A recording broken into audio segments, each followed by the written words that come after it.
Muitos saem da igreja dizendo: o mundo para mim já não é problema, eu não tenho nada a ver com o mundo, eu já venci o mundo.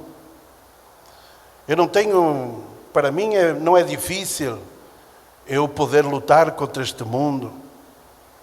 Estás completamente errado. O mundo é poderosíssimo. E não estamos falando da feira do mundo, estamos falando desse sistema corrupto, de valores corrompidos, do anti-Deus, de tudo aquilo que quer tomar o lugar de Deus, do entretenimento, ao qual ele também conseguiu trazer para dentro da igreja, para tirar o foco das coisas do alto, o foco do verdadeiro reino de Deus. Tu sabias que se alguém tirasse o entretenimento da igreja, elas ficariam vazias? Sabias disso?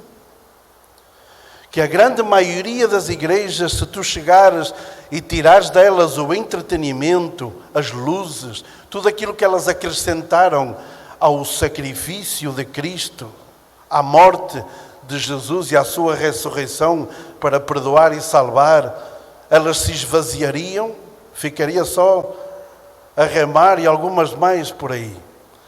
Porque nós não somos a favor do entretenimento nem dentro da igreja. Aqui nós pregamos a Cristo.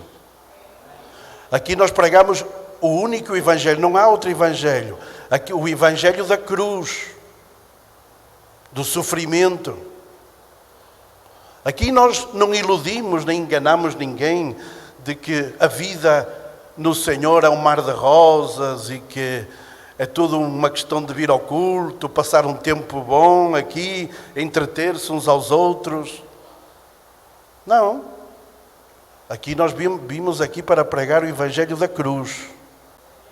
Vimos aqui para que o Espírito Santo produza arrependimento, pregar sobre arrependimento, porque sem arrependimento não há salvação nas almas. Pregar sobre o arrependimento, porque sem arrependimento tu não vais conseguir vencer os inimigos que te estão esperando lá fora. Saber que só tem uma volta para Deus, que é através desse caminho do arrependimento. Saber que só podemos vencer o mundo e os seus valores e mentiras através da nossa fé no nosso Senhor Jesus Cristo. Uma das coisas que o mundo faz também é relativizar as verdades absolutas de Deus. Eu lembro, por exemplo, que há muitos anos atrás falar do homossexualismo era um tabu. No meu tempo, quando eu era mais jovem. Eu lembro-me que no meu tempo, quando eu saía para as ruas, difícil ver um homem de mão dada com outro homem, uma mulher de mão dadas com outras mulheres. Era muito difícil ver uma situação dessas na nossa juventude. Hoje em dia ficou normal. Hoje em dia é relativo já não é aquela verdade absoluta, já foi relativizando com o tempo e passou a ser algo normal. E é isso que o inimigo quer, que o mundo passe a ser normal para ti. Principalmente para os jovens e para as crianças, porque é no colégio que se começa a induzir-lhes e a colocar esse sistema e esses valores dentro dos jovens e dentro das crianças que vão aos colégios. Para que tudo passe a ser normal. Para que se relativize tudo aquilo que é Deus. E para que realmente haja uma oposição, um caminho contrário e que tire o lugar de Deus em todas as coisas. Por isso temos que ter muito cuidado com os nossos jovens. Porque alguns dos nossos jovens, para eles, já tudo está normal. É normal. Não. Às vezes eles até nem compactuam com isso. Respeitam, como eu respeito e todos devemos respeitar. Mas o grande problema é que pode virar a ser normal para ti que és jovem. E esse normal, essa normalidade é colocar-te de acordo com o sistema e é colocar-te do lado do mundo, em contra de Deus. Porque quem está do lado do mundo está em contra de Deus, e é isso que nós vamos ver. Versículo 15 diz: não ameis o mundo, nem o que está no mundo. Se alguém ama o mundo, primeiro, se alguém ama o mundo, o amor do Pai não está nele. Essa é uma das primeiras razões pelo qual nós não deveríamos amar o mundo e este sistema. Por quê? Porque quem ama o mundo não ama a Deus. Mas podemos amar o mundo e a Deus? Não se pode amar os dois, porque os dois são incoerentes e são opostos um com o outro. Tiago capítulo 4 diz que aquele que ama o mundo e tem amizade com o mundo se constitui num inimigo de Deus. Então estamos falando de oposição, estamos falando de inimigos. Quem quer ser inimigo de Deus? Ninguém quer ser inimigo de Deus. Mas, com as nossas atitudes e sem palavras, nós estamos nos constituindo como inimigos de Deus. Mais amantes do entretenimento, do adultério, das bebedices, das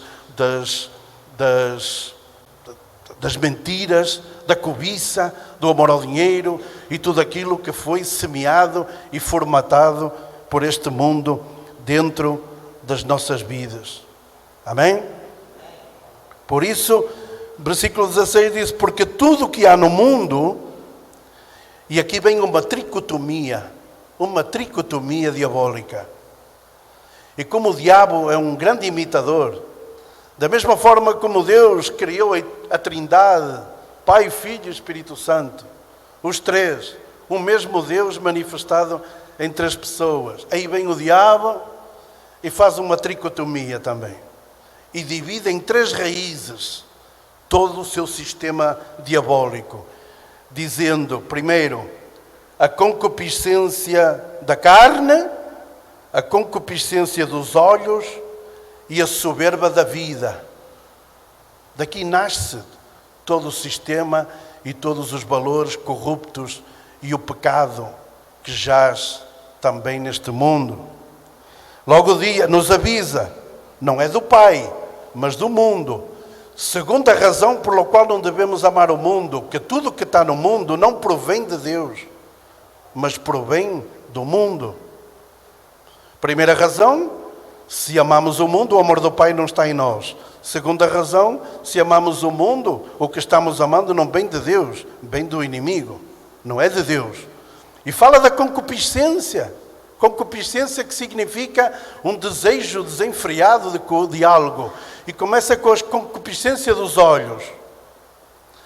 Tem um ditado que o mundo corrupto, nos ensinou quando nós éramos pequenos, que significa olhar não mata. Isso é o que o mundo nos quer ensinar. Olhar não mata. Mas isso, uma vez mais, é um caminho em oposição a Deus. Olhar mata. Olhar mata. Porque basta fazer uma retrospectiva de toda a Bíblia, ir ao início da criação, quando Eva olhou e viu que o fruto era agradável a quê? Aos olhos dela. Ela olhou e viu um fruto e já o olhar dela, o que fez? Fez com que a concupiscência da carne, os pensamentos, a imaginação dela, já começa a imaginar, para depois dar à luz e conceber o pecado. Mas não foi só Eva. Nós vemos, por exemplo, também a mulher de Ló. A mulher de Ló, que estava criando raízes em Sodoma, criando raiz enraizada lá no mundo, com os seus sodomitas, os seus hábitos, todo aquele sistema que corrompia a família dela. Ela amou esse sistema, amou o dinheiro, amou aquilo que o inimigo estava colocando nas mãos dela, e quando recebeu ordens para fugir, o amor que ela tinha pelas coisas da terra fez com que ela olhasse para trás e se transformasse numa estátua de sal. Primeiro olhou. Então o olhar mata. Olhou, tudo aquilo que tu olhas, que se é colocado diante dos teus olhos, deve ser algo puro, algo de Deus, senão te vai matar. É ou não é? Tem alguns, por exemplo, que olham para a pornografia. Les encanta a pornografia. E começa por aí, pelo olho, por olhar. Olhou, depois entra a concupiscência da carne, começa a imaginação, os pensamentos. E depois está a ponto que a tricotomia diabólica funcione, que é praticar o pecado. Que é conceber, dar à luz a atitude que entrou pela janela do olho, alimentou o coração com a imaginação, porque vocês sabem que os cidadãos do mundo têm uma imaginação são muito criativos. Nós também temos muita imaginação. Então, se nós não olharmos por alguma coisa que esteja certa, a nossa imaginação vai lá no alto. Pensamos de tudo. Vemos tudo, imaginamos acontecer tantas coisas. Quantos dizem amém? Amém? Tu olhas e logo imaginas um montão de coisas, é ou não é? É ou não é? Olhas e logo haja imaginação.